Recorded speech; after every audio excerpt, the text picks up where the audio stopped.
तेव्हा येशू म्हणाला, हे बाप्पा त्यांना क्षमा कर, कारण ते काय करत आहेत हे त्यांना समजत नाही. आणि हा शब्द घेऊन येत आहेत सिस्टर कल्पना घुले, आणि ते येत असताना आपण सर्वजण टाळ्या वाजून त्यांचं स्वागत करूया.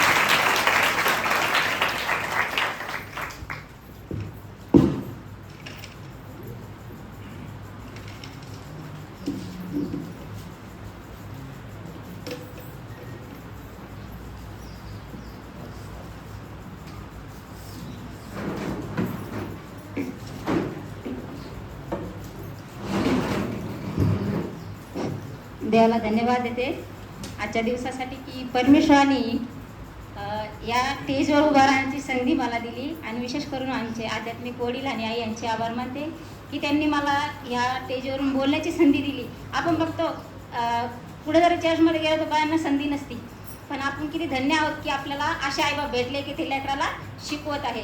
पहिला आपल्याला इथून शिकायचं, नंतर आपल्याला दुसरीकडे शिकायला जायचं. म्हणजे म्हणण्याचा उद्देश असा की आपण जोपर्यंत शिकत नाही तोपर्यंत आपण कोणाला शिकू शकत नाही. आज देवाला धन्यवाद देते की ज्यावेळेस येशू ख्रिस्ताला वधस्तंभावर दिलं त्यावेळेस त्यानं 7 शब्द बोलले. त्याच्यामधला पहिला शब्द आहे लूक याचा 23 अध्याय 34 वचन आपण वाचू.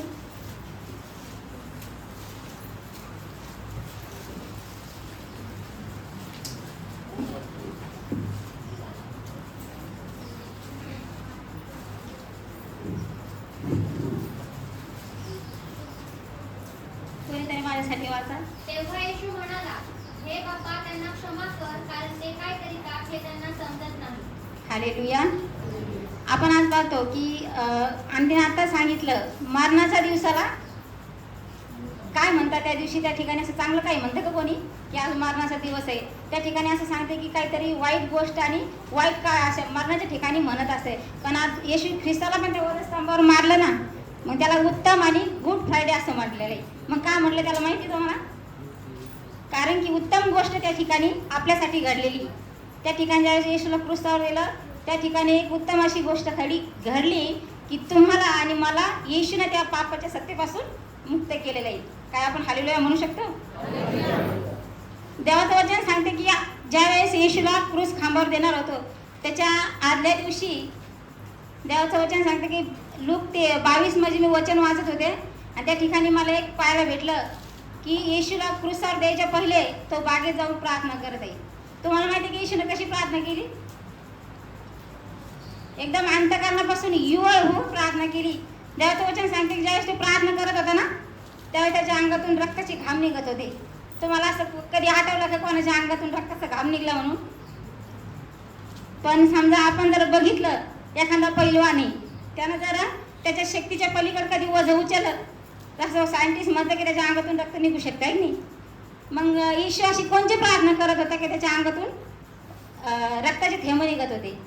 तुमचं आणि आमचं पाप ते येशूच्या क्रूस खांबावर येशू घेऊन जाणार होता, कारण त्या पापाच्या लायकीचा तो नव्हता. आपलं पाप त्याने त्याच्यावर घेतलं आणि त्या पापातून आपल्याला मुक्त केलेलं आहे. माझे प्रियांनो, देवाचं वचन सांगते की तो जायच्या पहिले त्याच्या शिष्यासोबत आहे, त्याला त्याचं शिष्यानंच धरून दिलेलं आहे. त्याचे जे शिष्य त्याच्यासोबत होते त्याच्यातून यहुदा होता, त्यानं त्याला 30 रुपयामध्ये विकून टाकलं. आणि त्याच्यानंतर असं सांगायला भेटतं की पेत्रानं सुद्धा त्याला 3 वेळेस त्या ठिकाणी नाकारलेलं आहे. म्हणजे त्याचे जवळचे होते ते त्याच्यासाठी आहे. आणि ते काय म्हणत होते माहिती का? येशू आम्ही तुला कधी सोडणार नाही, नेहमी निरंतर आम्ही तुझ्या सोबत राहणार आहे. पण येशूने त्यांना आधीच भविष्यवाणी केली, मी तुम्हाला सांगतो शिष्यांची दानादान होईल आणि तुम्ही मला नाकारसाल. म्हणण्याचा उद्देश आहे परमेश्वर आपल्याला त्या ठिकाणी काय सांगायचा प्रयत्न करत आहे. आपण त्याला क्रूसाकर जर पाहिलं तर आपल्याला पाहायला भेटतं आपण जे पाप केलं होतं त्या पापाची क्षमा युवळ होऊन परमेश्वर त्याच्याकडे मागत आहे, पित्याकडे ते येशू मागत आहे. ज्यावेळेस आपण बघतो, मी ज्यावेळेस वचन वाचते मला वाचते तर मला लिहिता येत नाही, म्हणजे कोणचा मुद्दा कुठं लिहाय मला माहिती नाही. म्हणजे एक अशी गोष्ट आहे, कोणाला म्हणायला जर गेलं तर मला वाचता तर लिहितात लोक माझ्या असतील, असं कसं वाचते तर लिहिता येत नाही. पण परमेश्वराने माझी निवड केली. परमेश्वर म्हणतो बोलवलेले पुष्कळ आहे पण निवडलेले थोडकेच आहे. त्या निवडल्यापैकी परमेश्वराने मला त्याचं वचन सांगण्यासाठी निवडलंय. कारण जो कोणी देवाचं वचन सांगत नाही त्याच्यावर धिक्कार असतो असं म्हणते.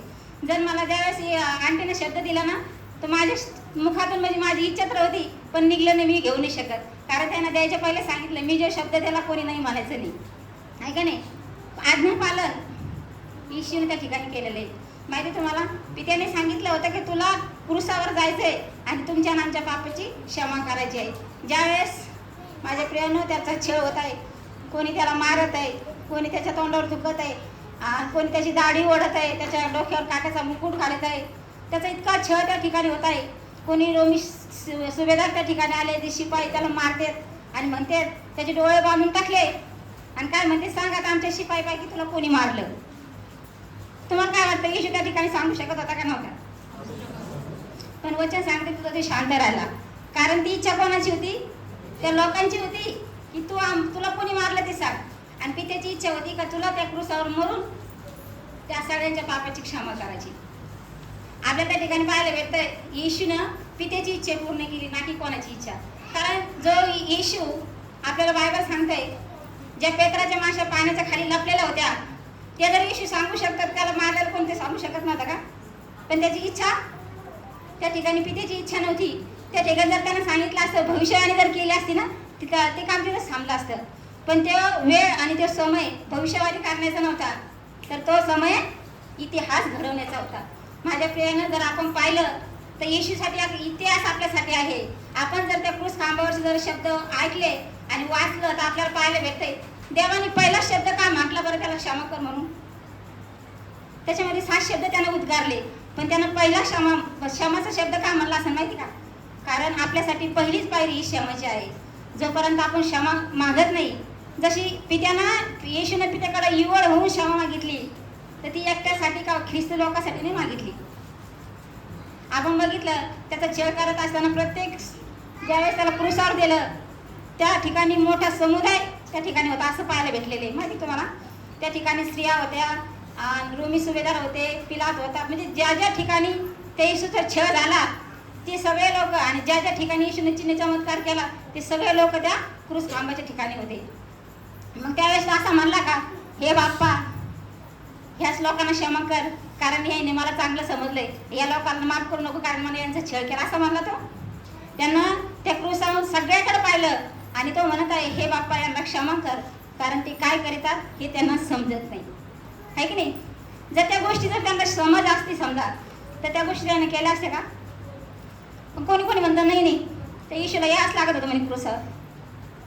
पण आपण जर पाप केलं नसतं तर येशूला याची गरजच नसती. माहिती आहे, आपण जे पाप केलं त्या पापाची क्षमा मागण्यासाठी आणि क्षमा करण्यासाठी त्याला त्या क्रूस खांबावर रक्त व्हायला लागलंय. कारण देवाचं वचन सांगतंय की जे पाप तुम्ही केलं त्या पापाची शुद्ध रक्ताशिवाय क्षमा नव्हती. आणि आपण पाहतो येशूच्या रक्ताशिवाय कोणतंच शुद्ध रक्त या पृथ्वीवरती नाही. काय तुम्ही विश्वास ठेवता? तुमच्या जर पापाची क्षमा पाहिजे असेल तर तुम्हाला पहिलं पश्चाताप करून त्या पित्याकडे जावं लागेल. पापी तर सगळेच आहे. देवाचं वचन सांगते की एक बी असा नाही की तो पापी नाही म्हणून.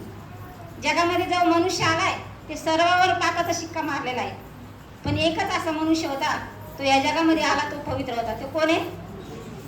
येशू.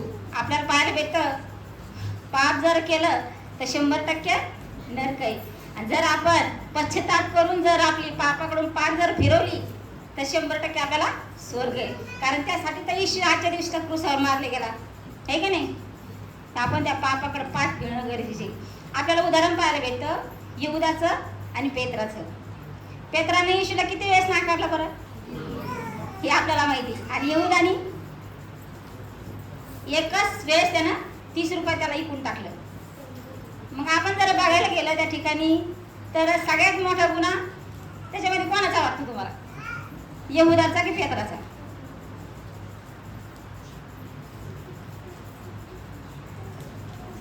प्रश्नात पडलो नाही आपण. गुन्हा तर दोघांना पण केला ना, गुन्हेगार दोघं पण आहे. पण असं पाहायला भेटतं की पेत्राने येशूला 3 वेळेस नाकारलं आणि यहूदानी 30 रुपयात फक्त एकच वेळेस त्याला विकून टाकलं. पण त्या ठिकाणी आपल्याला पाहायला भेटतंय वचनामध्ये लूक 22 मध्ये की पेत्र त्या ठिकाणी त्याला धरून दिलं, त्यावेळेस कोंबडा ओरडला आणि त्याला लगेच त्याची आठवण आली आणि तो त्या ठिकाणी रडला, आहे की नाही? पेत्राने धरून दिलं, त्याला पस्तावा झाला, तो रडला, पण पश्चाताप झाला. आणि यहूदाला फक्त पस्तावा झाला. असं आठवतं का तुम्हाला की यहूदानी पश्चाताप केला कुठं? तो रडला, त्याला मागितलं, देवा मला माफ कर, मी तुला इकून टाकलं, किंवा त्याच्याजवळ जाऊन तो रडला का त्याच्या वधस्तंभाजवळ बसला असं आठवतं का? कारण त्यावेळेस जर त्यानं धरून दिलं ना त्यावेळेस असं सांगता येईल की त्या क्रूस खांबावर येशू सगळ्यांसाठी क्षमा मागत होता, पण येऊदा तिकडे गेला नाही कारण त्याचं मन तयार झालं नाही त्याला माफी मागण्यासाठी. पण पेत्राचं मन तयार झालं आणि त्यानं पापाची क्षमा मागितली. तर देवाचं वचन सांगते की येशू क्षमा करण्यासाठी आपल्याला तयार आहे, पण आपण मागण्यासाठी तयार आहोत का? आपल्याला जोपर्यंत आपण त्याच्याकडे जात नाही तोपर्यंत आपल्याला माफी मिळत नाही, आहे की नाही? आता एखादं समजा उदाहरण सांगते मी. एक मनुष्य आहे, ते एकदम घाणेरडं झालेलं आहे आणि त्याला आपल्याला आंघोळ घालायची, तर आपण त्याला कोणत्या साबणाने आंघोळ घालतो? घाणेरड्या का स्वच्छ? त्याच्यासाठी स्वच्छ साबण लागेल. घाणेरड्या माणसासाठी घाणेरडी साबण नाही लागणार. पण देवाचं वचन सांगते की या जगामध्ये स्वच्छ काहीच नाही येशूच्या रक्ताशिवाय. जर आपल्याला स्वच्छ व्हायची जगी गोष्ट झाली का आंघोळ घालायची, पण त्याला पण स्वच्छ साबण लागते. पण त्याआधी आपल्याला जर स्वच्छ व्हायचं असेल, पापापासून जर मुक्त व्हायचं असेल, तर आपल्याला येशूचं रक्त पाहिजे, आहे की नाही? त्या येशूच्या रक्ताबिगर आपल्याला पापाची क्षमा नाही. आता उदाहरणार्थ आपल्याला स्वच्छ व्हायसाठी कंपनीमध्ये साबण तयार झाली, मग आपण इथं स्वच्छ होतो का? मग ती जण आता आपल्या दुकानात आली, मग आपण इथं स्वच्छ होतो का? मग मी ती आणली, मी माझंच उदाहरण सांगते, ती मी घेतली आणि घरात आणून फळीवर ठेवली, मग मी स्वच्छ होईन का? ती काय करावं लागेल? मला तिथून घ्यावं लागेल, ती माझ्या अंगाला लावावं लागेल, तरच मी स्वच्छ होईल. देवाचं वचन पण असंच आहे माझ्या प्रियांनो, जोपर्यंत आपण येशूच्या रक्ताला स्वीकारत नाही तोपर्यंत आपण पापापासून शुद्ध होत नाही. येशूचं रक्तच आहे की ते आपल्याला पापापासून शुद्ध करतं. देवाचं वचन सांगते ज्ञानाच्या अभावी माझ्या लोकांचा नाश होत आहे. आपण जर त्या बायबलमध्ये जर वाचलं 22व्या अध्यायामध्ये, तर त्या ठिकाणी सांगत आहे बरब्बाला आमच्यासाठी सोडाने येशूला क्रूसावरती द्या.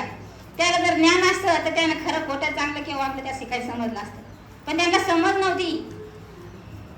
योशुआ 8:6 मध्ये सांगत आहे की ज्ञानाच्या अभावी माझ्या लोकांचा नाश होत आहे. जर त्यांना ज्ञान असतं तर त्यानं तारणाऱ्याला क्रूसावर दिलं नसतं माझ्या प्रियांनो. तसं पण आपल्याला पण ज्ञानाच्या गोष्टी आणि चांगल्या गोष्टी आपल्यामध्ये आध्यात्मिक आई वडील आहे की नाही, ते शिकत आहे. आपण आता जर सध्याच्या घडी जर पाहतो तारण पाळक साहेब कितीतरी वर्षापासून शिकत आहे, त्यानं आपल्याकडं ठेवलेलं आहे.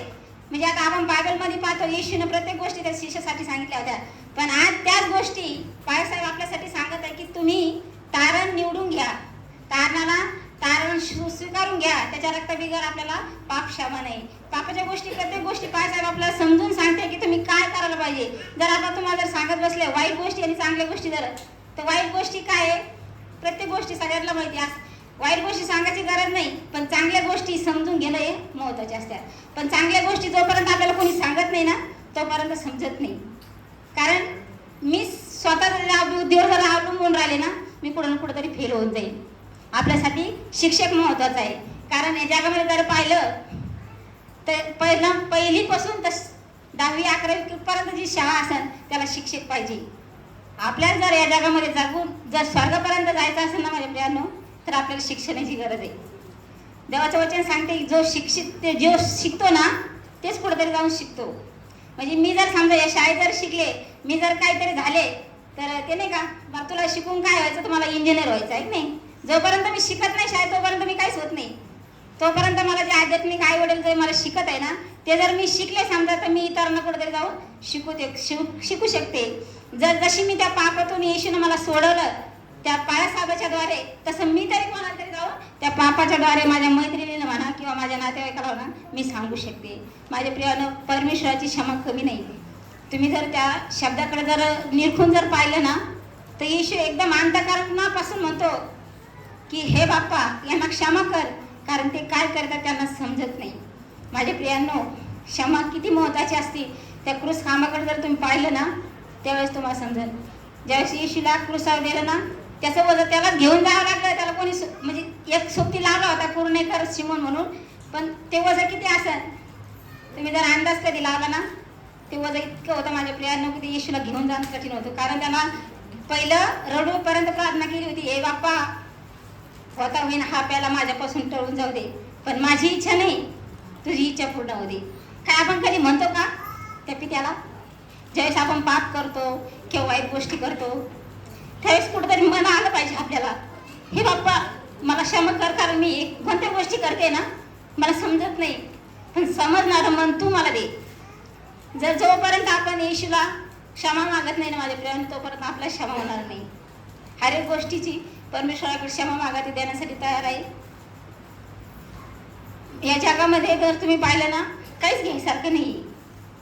जसं आपण खाली हातानं आलो तसं खाली हातानं आपल्याला जाणे, पण ज्यावेळेस आपण स्वर्गात जाऊ ना, देवाचं वचन सांगताय की ज्या पृथ्वीवर तुला काहीच भेटलं नाही असं सोन्याचे घर, तुला जे पाहिजे ते त्या ठिकाणी असं. आणि ह्या ठिकाणी जर तुम्ही पाहिलं ना सगळं कष्ट आहे, त्या कष्टातून आपल्याला किती जरा कमी मिळालं तर काही सोबत घेऊन जाता येत नाही. पण जो आत्मा परमेश्वराने आपल्याला दिला ना, तो जसा आत्मा आपला स्वच्छ आला तसा स्वच्छ त्या परमेश्वराकडे गेला पाहिजे. चुकणारे सगळेच आहे, असं एक पण चुकत नाही असं नाही. असं कोणीच म्हणू शकत नाही की मी जगामध्ये राहून पाप केलं म्हणून, पाप नाही केलं म्हणून. सगळे पापी, जन्मताच पापी, पण त्या पापी माणसाला क्षमा हो म्हणून आजच्या दिवशी येशू ख्रिस्त त्या क्रूसावर टांगले गेला. त्याचा एक बी थेंब त्याच्या शरीरामध्ये राहिला नव्हता. त्याच्या रक्ताच्या द्वारे आपल्या प्रत्येकाला क्षमा आहे. म्हणजे प्रेम काय तुम्ही सत्य मानू शकता का या वचनाला? आजच्या दिवशी जर येशू मेला असेल तर आपल्या सगळ्यांच्या पापासाठी त्या ठिकाणी मेलेला आहे. देवा करो हे वचन तुम्हाला प्रत्येकाला समजवण्यासाठी सहाय्याने मदत करो.